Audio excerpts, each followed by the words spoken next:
البدع والأهواء، أهل البدع العقائدية وأهل البدع السياسية. نقول بيننا وبينكم السلف، بيننا وبينكم الكتب، كان فيقول البدع بيننا وبينكم. Bismillahirrahmanirrahim. Alhamdulillahi rabbil alamin. Wal 'aqibatu lil muttaqin. Wala 'udwana illa 'alal zalimin. Asyhadu an la ilaha illallah wahdahu la syarika lah. Wa asyhadu anna Muhammadan 'abduhu wa rasuluh. Sallallahu alaihi wa ala alihi wa ashabihi wa man tabi'ahum bi ihsanin ila yaumiddin. Amma ba'd. Telah kita bahas pada pertemuan yang lalu, akhwani fillah, kewajiban-kewajiban yang wajib ditunaikan oleh seorang yang mengaku mempersaksikan bahwasanya Muhammad Rasulullah, yang secara ringkas sebagaimana perkataan sebagian para salaf, Rasulun la yukadzab, seorang rasul tidak didustakan. Nah, bal yusaddaq wa yuta', bahkan dibenarkan berita-beritanya dan ditaati apa yang beliau bawa. Kalau perintah itu ditunaikan, kalau larangan dijauhi. Juga tentunya sebagai bentuk penunaian perintah dan menjauhi larangan, dia harus beribadah sesuai dengan apa yang beliau syariatkan. Sekarang kita masuk pada poin yang ke-104. Man huwa alladhi yajibu an nuhibbahu akthara min jami'in nas? Siapa itu orang yang wajib untuk kita mencintainya lebih banyak daripada mencintai keseluruhan manusia?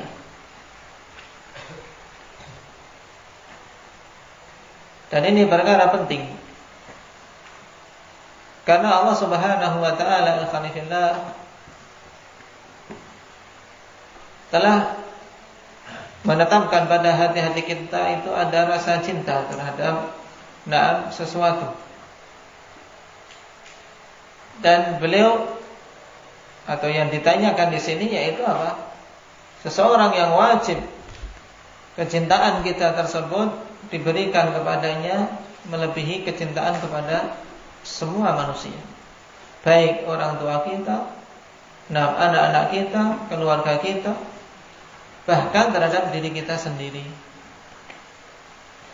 Dan jawabnya adalah Muhammad Rasulullah sallallahu alaihi wasallam. Dan insyaallah taala semuanya bisa menjawabnya. Bahwasanya Muhammad Rasulullah sallallahu alaihi wasallam itu harus dicintai oleh umat ini melebihi kecintaan mereka terhadap siapapun dari kalangan manusia. Cuman kebanyakan ikhwani fillah hanya slogan belaka. Hanya slogan dalam cinta Rasul, bahkan menjadi apa? Tren. Kaos pun cinta Rasul. Tayyib, dan lagu-lagu cinta Rasul dan seterusnya menjadi slogan.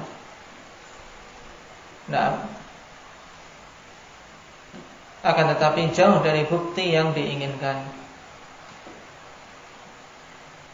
Adapun dalil tentang wajibnya kita mencintai Rasulullah sallallahu alaihi wasallam melebihi kecintaan kepada siapapun dari kalangan manusia secara keseluruhan, yaitu hadits Anas bin Malik radhiyallahu anhu. Qala Rasulullah sallallahu alaihi wasallam, la yu'minu ahadukum hatta akuna ahabba ilaihi min waladihi wa walidihi wan nasi ajma'in. Tidak akan beriman salah seorang di antara kalian sampai aku ini lebih dia cintai daripada walad. Apa makna walad? Indaka alif min waladihi, anak. Wa walidihi, apa makna walid? Muhammad Karim Bang. Ada walad, ada walid. Walid yaitu orang tuanya. Nah, melebihi kecintaan kepada orang tuanya. Karena dua perkara ini yang kebanyakan manusia apa? Manusia menempatkan kecintaan yang besar padanya. Kecuali orang-orang yang fitrahnya sudah tidak beres. Seorang anak membenci orang tuanya, waliyadzubillah. Atau seorang tua alhamdulillah membenci anaknya, waliyadzubillah. Taib. Fitrah manusia. Nah, bagaimanapun juga alhamdulillah, yang namanya orang tua mencintai anak. Bahkan walaupun anak ini berbuat jelek kepada orang tuanya, tapi tetap mengusahakan untuk bisa baik. Bahkan walaupun anak ini kufur. Ada dua contoh utama dalam masalah ini, alhamdulillah, yang dia berkedudukan sebagai orang tua mensikapi anak yang luar biasa durhakanya. Di sisi yang lain yaitu seorang anak yang mensikapi orang tua yang bagaimana buruknya. Bagaimanapun buruknya orang tua tetap sikapi dengan baik. Yang pertama adalah Nabi Allah Nuh. Nabi Allah Nuh, beliau Nabi diutus berapa tahun? Berapa tahun Nabi Nuh berdakwah kepada kaumnya? Indak ya Syafiq, 950 tahun. Lama atau singkat Pak Alvin? Lama sekali. 950 tahun. Dalam keadaan demikian, alhamdulillah, istrinya kufur pada beliau, tidak ikut istrinya, anaknya juga. Subhanallah. Dan jangan dikira seorang nabi kemudian melalaikan keluarganya, tidak akan mungkin. Beliau mendakwahi mereka siang dan malam, dan tentunya keluarganya lebih lagi. Tapi demikian hidayah. Cuma alhamdulillah, namanya orang tua tetap mengusahakan kebaikan bagi anaknya walaupun di detik-detik terakhir. Tatkala Allah Subhanahu wa taala sudah tetapkan kaum yang durhaka tersebut, yang kufur kepada Allah, untuk ditenggelamkan, dan Nabi Allah Nuh bersama orang-orang yang beriman naik ke dalam kapal yang telah diperintahkan untuk dibuat, apa seruan Nabi ini kepada sang putra? Ya bunayya arkam ma'ana. Dalam kondisi dulu diseru 950 tahun menyeru umatnya, dan si anak termasuk yang diseru. Bahkan darah dagingnya, tapi tetap tidak mau menerima doa beliau. Tapi di saat-saat itu dipanggil ya bunayya arkam ma'ana. Wahai anakku, mari ikut naik ke dalam kapal. Tapi subhanallah, sudah kecelakaan di depan mata, tetap apa? Yang namanya orang mau celaka, ya sombong, tidak mau. Jawabannya apa? Qala sa'awi ila jabalin ya'suruni minal ma'. Aku akan berlari minta perlindungan ke puncak gunung. Aku akan selamat dari air bah ini. Gengsi untuk apa? Untuk menyambut seruan sang bapak. Karena saking durhakanya, diajak selamat tidak mau. Sudah, ini mungkin kita lah sudah wis karepmu. Mati sisan. Tapi setelah itu masih ikhwanifillah berdoa minta kepada Allah Subhanahu wa taala agar anak ini selamat. Masih berdoa kepada Allah Subhanahu wa taala. Taib mengatakan Nabi Allah Nuh meminta kepada Allah, inna ibni min ahli wa inna wa'dakal haq. Ya Allah, sungguhnya anakku itu dari keluargaku, dan sungguhnya janjimu itu adalah hak. Makanya dengan sebab ini Allah Subhanahu wa ta'ala tegur, innahu laisa min ahlik. Sungguhnya dia bukan keluargamu yang sejati, karena dia adalah kufur kepadamu.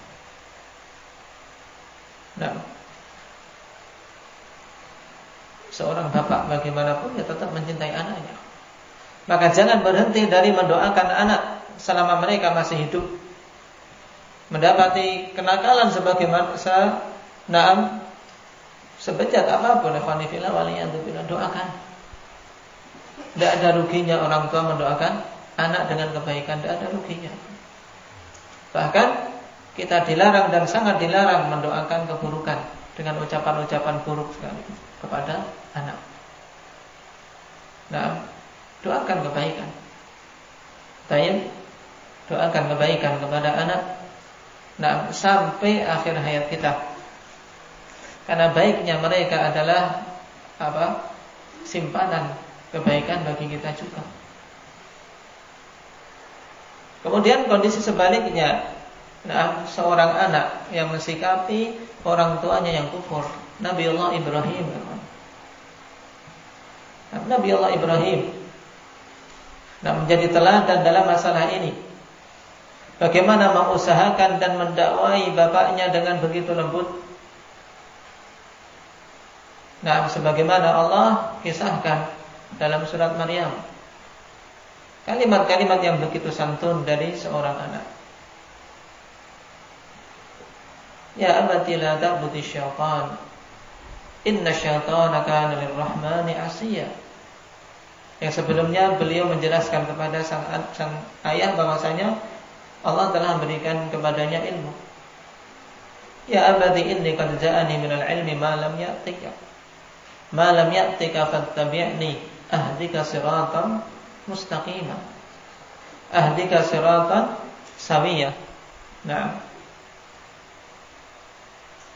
Wahai bapakku, telah datang kepadaku sesuatu yang engkau tidak memilikinya. Maka ikuti aku. Aku akan memberikan petunjuk kepada jalan yang lurus.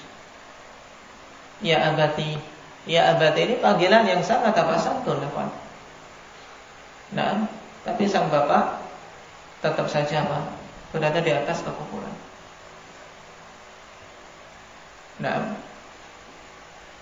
Ya abati la ta'budi syaitan, inna syaitana kana lirrahmani 'asiya. Ya abati inni akhafu an yamassaka 'adzabun minar rahman fatakuna lisyaitani waliya. Wahai bapakku, aku sangat khawatir.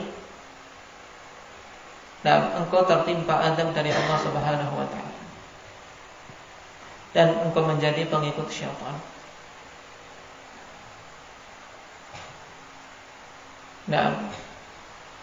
Tentunya kalimat-kalimat ini, kalau orang tua yang Allah Subhanahu wa taala berikan taufik, akan tersentuh hatinya sang putra, sang anak sendiri menginginkan kebaikan bagi orang tuanya. Di mana di sana banyak anak yang tidak peduli kepada orang tuanya. Tapi ini Ibrahim betul-betul mengusahakan agar ayahnya bagaimana bisa beriman. Apa jawaban orang tua tersebut kepada Nabi Allah Ibrahim?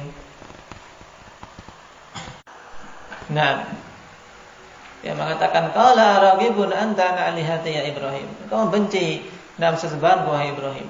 Kurang ajar. La illam tantahi la arjumannak. Jika engkau tidak berhenti dari dakwahmu ini, aku akan merajam. Wahjurni maliya. Disuruh meninggalkan, sudah, tidak usah ngajak-ngajak aku. Intinya demikian. Tapi apakah setelah ini kemudian berhenti sampai sini tak, sekali dihadik sudah? Sebagian kita ya Fanifillah ngomong sekali sudah dibantah, sudah nggak bisa ini sudah. Jangan ya Fanifillah. Jangan berhenti sampai di situ. Selama masih hidup, ada waktu-waktu mungkin di saat hati mereka betul-betul bagus, kemudian sedang ingat, dan saat-saat mustajabah kemudian Allah berikan hidayah. Apa jawabannya selanjutnya Indah Umar?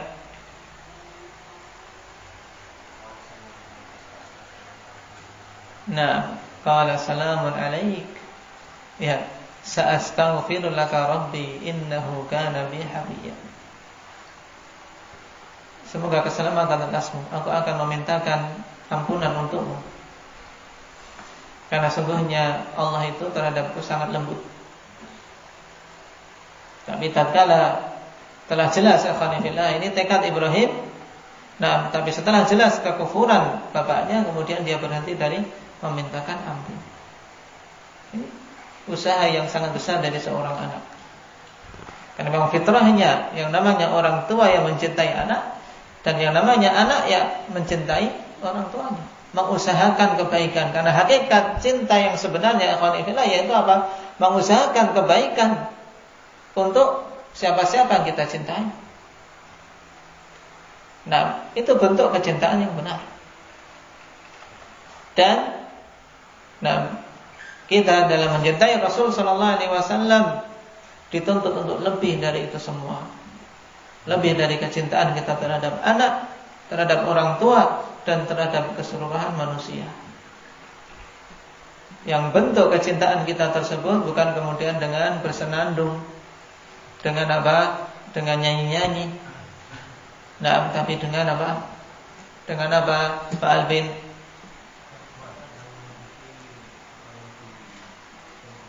Nah, yaitu dengan mengikuti sunnah-sunnah beliau. Nah, inti dan bentuk kecintaan kita kepada Rasulnya dengan mengikuti sunnah beliau. Tidak cukup mulut tok. Nah, mengatakan cinta, cinta, cinta setiap bulan Rabiul Awal, memperingati sebagai bentuk cinta Rasul, padahal ini sesungguhnya bentuk maksiat kepada beliau. Karena bentuk kecintaan kepada Rasul yaitu dengan ittiba'. Sebagaimana Allah Subhanahu wa taala katakan, "Qul in kuntum tuhibbunallaha fattabi'uni yuhibbukumullah wa yaghfir lakum dzunubakum." Katakanlah, apabila kalian itu mencintai Allah, maka ikutilah aku. Ikutilah aku, yaitu ikutilah Rasul sallallahu alaihi wasallam, sehingga Allah mencintai kalian dan mengampuni dosa-dosa kalian. Ayat ini dinamakan dengan ayat apa? Ini hendaknya dihafal oleh setiap sunni, setiap seorang yang menisbahkan dirinya kepada ahli sunnah. Karena ayat ini ayat apa? Ayat apa namanya ini? Indaman indakum kullukum. Ayat apa Mujahid? Ayatul mihnah. Ayat penguji. Nah, ayat ujian ya khanifillah, itu penguji kecintaan kita betul enggak. Maka dinamakan dengan mihnah. Nah, menguji kebenaran penisbatan kita terhadap sunnah. Yaitu apa? Cocokkan apakah kita mengikuti Rasul sallallahu alaihi wasallam atau tidak. Makanya khanifillah, nah sebagian kaum bangga, Masya Allah, dakwah ahli sunnah tersebar, banyak manusia yang mengikuti sunnah, banyak manusia yang apa? Mengikuti manhaj salaf. Bangga karena apa? Mereka bisa masuk ke rumah-rumah manusia melalui apa? TV-TV mereka. Banyak manusia mengenal sunnah. Katakan, taib satu perkara saja dari sunnah yang dengan sebab itu malah mereka kabulkan.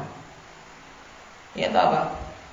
Datangkan di antara mereka yang betul-betul paham sunnah dalam permasalahan gambar.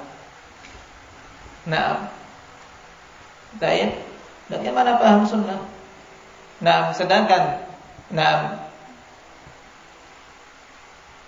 mereka yang seperti itu berarti tidak paham sunnah dalam permasalahan gambar.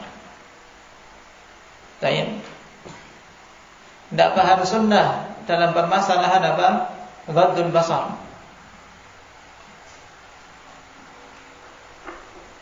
Para ummahat, para akhwat, akhirnya apa? Mereka mengumbar pandangannya.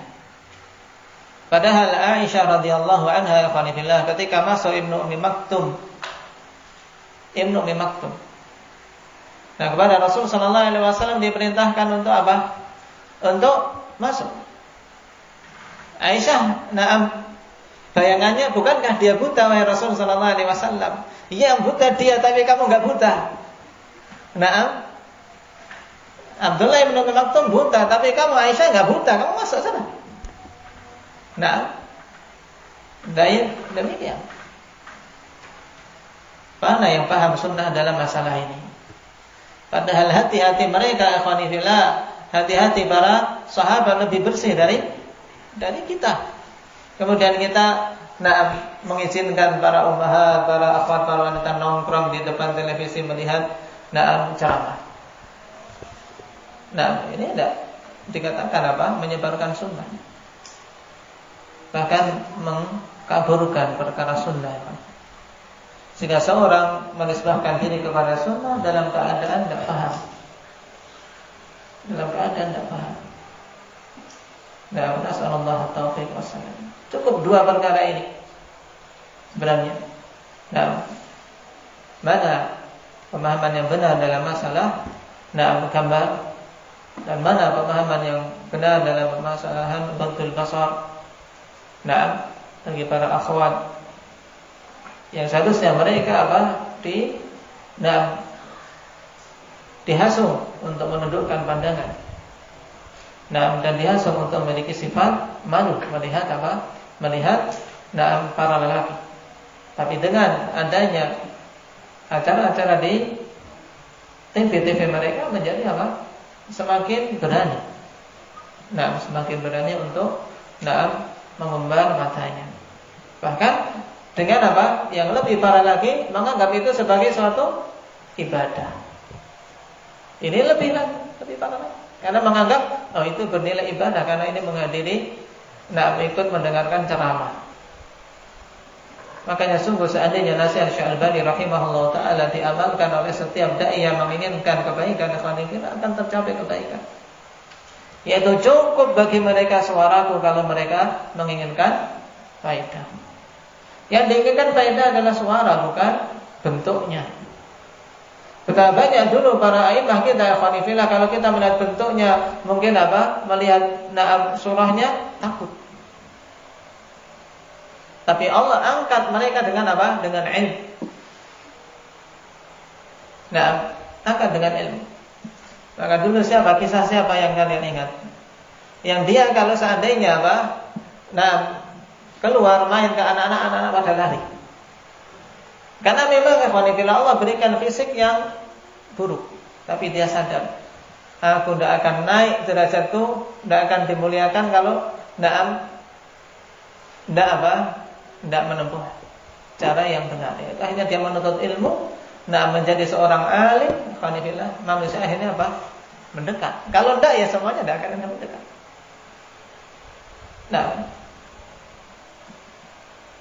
Karena yang diinginkan suara, yang diinginkan penjelasan, bukan dengan melihat. Nasallallahu taufiq wassadat walhamdulillahirabbil alamin.